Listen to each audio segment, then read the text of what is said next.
This morning I had a meeting with a colleague at a coffee house at 10 a.m. I decided to get to the coffee house early. I got there a little before 9, mostly because I just needed a change of scenery.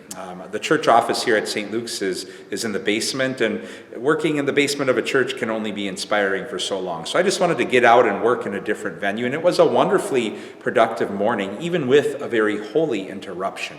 Because I found myself interrupted by this gentleman who was older, and he was sitting by the door where everybody came in enjoying his coffee. And everybody who came in, he greeted with eye contact, with a smile, and with a hearty good morning. I was struck by how many people were actually interrupted by his greeting, because they had their heads buried in their phones, or they had earbuds in. I was also struck by the fact that I think even those who were interrupted were not interrupted in a way that made them upset, but rather were interrupted in a way that pulled them into joy.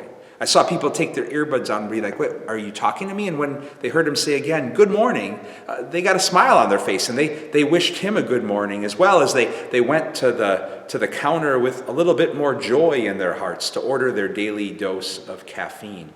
And I just found myself in awe. I don't know if he was a regular or not, but I just found myself in awe of this person practicing radical hospitality to anybody and everybody coming through the door.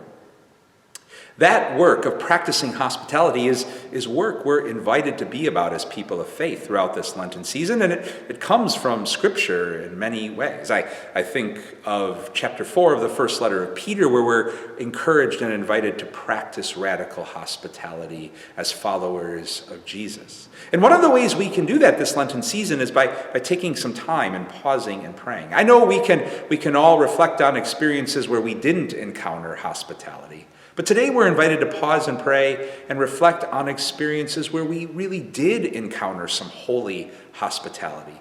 Space made for us, where we found ourselves welcomed just as we are. And savor the gift of meaning in life that came from that sense of being welcomed. Maybe even some of the growth that being welcomed might have begun in our lives. It's just one of the many ways we're able to tap into the love behind Lent. A love that's so radical in its hospitality that nothing, not even death, could stop it from reaching out to us and for us with a welcoming gift of new life. Lenten peace and blessings to you all.